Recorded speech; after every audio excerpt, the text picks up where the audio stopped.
Have you ever been called useless by your family right to your face? I stood there amid laughter and the smell of barbecue, carrying a secret no one suspected, a secret that changed every glance at that family gathering. The Morrison barbecue unfolded like every year under late summer sun. My parents' backyard, lush green, radiant like a perfect painting. But behind the clink of plastic cups, judgments never stopped. "There's Sarah," my mom said, disappointment lacing her voice as I approached with a simple salad. "Still a secretary, dear?" I smoothed my plain dress, smiling lightly. At 32, I was used to playing the failure in their eyes. "Administrative assistant, Mom," I replied, voice even, rehearsed for a lifetime. Madison, my sister, glided in, designer bag swinging. "Oh, Mom, the CEO just praised my latest campaign," she glowed, golden hair shimmering in the sun. I sipped my drink, recalling this morning's email. The praise was from her direct boss, not the CEO. But Madison didn't know, and I chose silence. Mom turned to her, eyes sparkling, forgetting I stood there. "Wonderful, darling. You always shine." Her glance slid past me like I was a shadow, but they didn't know I wasn't a secretary. I was the owner of Thompson Industries, the company they were talking about. 3 years ago, I bought Thompson Industries through a web of shell companies. No one knew, not even family. The former owner needed a quick sale, and I, with wealth from savvy investments, seized the chance. Thompson was one piece of my $500 million empire. I stayed hidden, working through proxies, meeting online. Why? It was easier. No expectations, no demands, no job requests or loans. Just me, quietly steering while my family saw me as their greatest disappointment. Aunt Patricia approached, wine glass sloshing. "Sarah, ever thought about business school?" "Might get you out of answering phones," I smiled, knowing I held 2 MBAs and a PhD in business strategy. "I'm happy with my job, Aunt Pat." My dad cut in, burger in hand, voice gruff. "That's your problem. No ambition. Your sister's making 6 figures and you're pushing paper." I stayed quiet, but in my head I counted. Last year I made 8. They didn't know, and I wasn't ready to tell. Until a sleek black Tesla rolled into the driveway. The Tesla stopped and my heart skipped. I knew it instantly. Marcus, Madison's direct boss, one of the few who knew my truth. He stepped out, weekend attire, pricey yet casual, grin wide. "Madam CEO," he called, striding toward me. "Didn't expect you here." Dad dropped his sausage, face ashen. Madison froze, her glow fading. Mom's wine glass hit the lawn, shattering in silence. I took a breath, smoothed my dress, and smiled. "Hey, Marcus, welcome to the family barbecue." The backyard went still, like the air itself held its breath. Every eye locked on me, stunned and doubtful. Madison spoke first, voice trembling, almost breaking.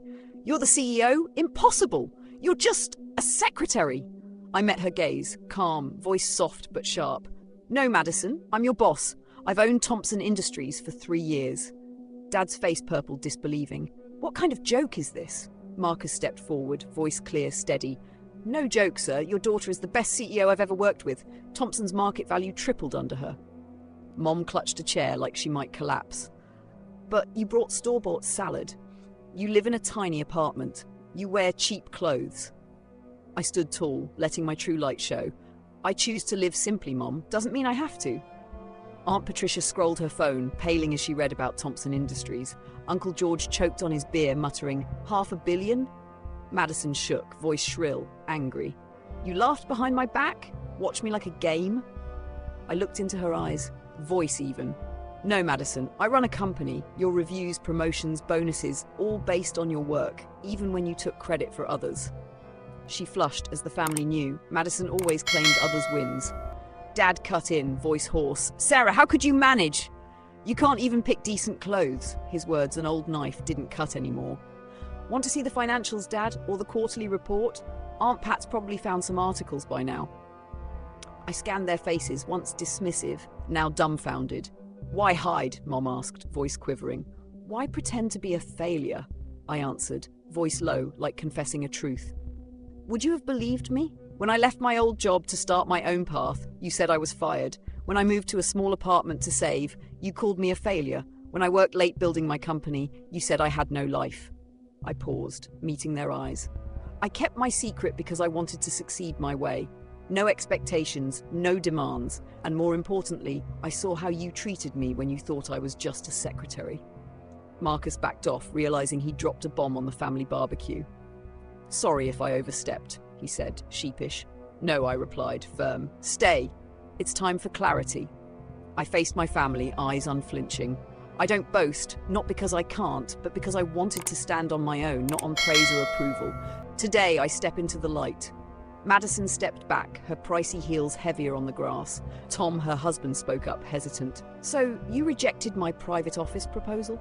I nodded, smiling faintly. "The company doesn't need fancy corners for mid-level managers, Tom." Chuckles rippled through the relatives like a small wave. Uncle George, a business lawyer, pushed forward, eyes gleaming. "You were behind the Morgan merger?" I replied, "Cool. That's confidential, Uncle George." Madison screamed, "You can't cut my pay! That's discrimination!" I looked at her, calm as a lake before a storm. "Madison, your last 3 projects went over budget. Your team has the highest turnover. And your latest campaign? Nearly identical to a competitor's from last year." I paused, letting it sink in. "I'm your sister, but also your boss. At work, no favours, only fairness." Mom sank into a chair, fanning herself. "All those things we said, useless, failure." I met her gaze, voice low but sharp. "I remember, Mom, every time I was sent to the kids' table, every jab about my clothes, car, life, I kept them like stones, and now I build with them." I pulled an envelope from my simple purse, handing it to Dad. "Open it." His hands shook as he revealed house deeds. The beloved backyard where I'd been mocked was now mortgage-free. "I paid off the debt you and Mom worried about," I said, voice soft. "Consider it the investment you never made in me." Aunt Patricia choked on her wine. Uncle George dropped his phone. Madison stared, her world crumbling. I turned to Marcus, voice shifting to my CEO tone. "About the Morgan merger, let's discuss over dinner. I know a place not owned by my relatives." I walked away, leaving my family stunned amid paper plates and cold salad. In the car, Marcus broke the silence. "Sorry for blowing everything up. I didn't know they were clueless." I laughed, feeling light like shedding chains. "Don't apologize. Some truths need to be spoken, planned or not." He glanced at me concerned. "You okay?" I watched the family house fade in the rearview, years of hiding, shrinking, swallowing bitterness. Now I was seen, truly seen. "I've never been better," I replied, voice certain. And I knew it wasn't just words. It was the truth I'd reclaimed. The next week, I walked into Thompson Industries. No plain dress. A power suit hugged my frame, confident like the real me. Hallways buzzed with whispers, colleagues' eyes following. The quiet woman they overlooked was now the talk of every story. Madison waited outside my office, her new badge showing a transfer to a smaller branch. Sometimes being CEO means tough calls, sometimes necessary ones. I sat at my desk, pulling a family photo from a drawer I'd hidden. Me, standing slightly apart, used to making myself small. I removed the frame, fed the photo to the shredder, its grind a farewell. The secretary I pretended to be was gone. The CEO I always was began a new day. Weeks after the barbecue, my family was a whirlwind. My phone buzzed. Distant relatives suddenly recalled special bonds. Aunt Patricia called, pitching a startup for her son. Uncle George wanted to review company contracts. Even Mom's bridge club friend showed up at reception, claiming close family ties. I had security turn them away. Mom started bringing lunch to my office. Chicken sandwiches with guilty apologies. "We only wanted the best for you," she said, rearranging photos she brought. I tossed them after she left. "The best?" I replied, voice soft but sharp. "You wanted what looked best to others." Dad took another route, mailing a Thompson Industries article, scrawled note in the margin. "My daughter did this."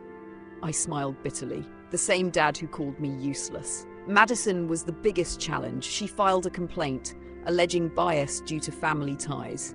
HR, unaware she was my sister, investigated. The results weren't what she hoped.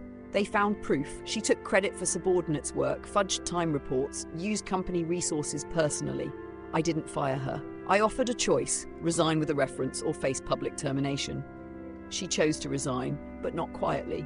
"You ruined my life," she screamed, mascara streaking. I sat calm, voice steady. "Ruined? Madison, you did that. The Johnson campaign was your assistance, your expense reports were fraudulent." I slid a folder across. "Here's your resignation and reference. More than you deserve, but I'm doing it because you're my sister." She snatched it, hands shaking, and left. I didn't stop at Madison. I restructured marketing, promoting overlooked talent. a new merit-based evaluation system rolled out. Thompson Industries didn't grow on favoritism, and it wouldn't start now. 6 months after the barbecue, I attended Thanksgiving at my parents'.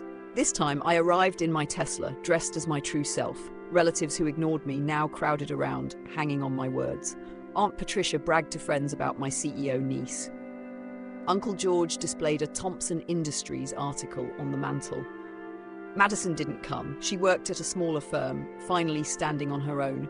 I heard she was doing well without the family name to lean on. Dinner began. Mom stood, clinking her glass, voice trembling. "I want to toast," she said, eyes misty, "to Sarah, who taught us success isn't always what we think." I raised my glass with them but whispered to myself, "And to truth worth more than any glow." She looked at me, wanting to say more, but I just smiled faintly. Some wounds need time to heal, and I wasn't ready to forgive. But I was there, not to prove, but to live as me. Before I left, Dad stopped me at the door. He looked older, eyes softer. "I was wrong," he said, voice low. "About everything, about you." I nodded, accepting his words, but not erasing the past. "Some wounds take time, Dad." He nodded, not pushing, and I walked to my car. The night breeze was cool, like a new beginning. I didn't need their approval anymore. I stopped waiting the day I bought my first company. The following Monday, I sat in my office reviewing quarterly reports. My assistant buzzed. "Your mom brought lunch again." I smiled. "Tell her I'm in a meeting." I had a company to run, after all. Through the window, I saw my reflection, confident, strong, no longer hiding. The secretary I played was gone. The woman leading Thompson Industries lived true.